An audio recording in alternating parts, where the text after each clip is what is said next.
salaamaaleykum suñu mbokk internet yi j'espère que yéen a ngi am jàmm tey vidéo bu teer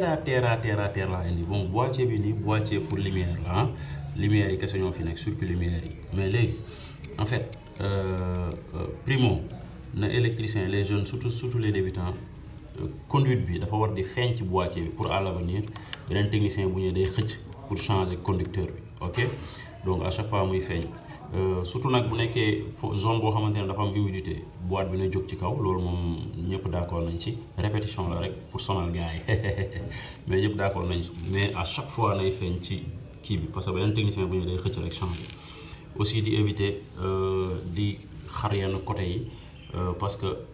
mën na indi problème bu suuf si wàccee suuf si su wàccee en fait conducteur yi bu fekkee day tàng tey mën na xam nga fil moom tout souvent day tàng mën na tàng quoi bu nekkee zone yu chaude yi léegi suuf soosu noonu di wàcc fii nii bu demee ba muur lépp léegi tàngoor boobu noonu bu yàggee moom mooy tax fil bi di xolleeku donc buy xolleeku muy laalante muy am ay coupe-circuit soo amee différentiel ngay jékki-jékki muy tëb di tëb da ngay xam ne souvent suuf si moo koy waral donc tout le temps ñu koy éviter c'est terre à terre mais bon ça peut aider jërëjëf.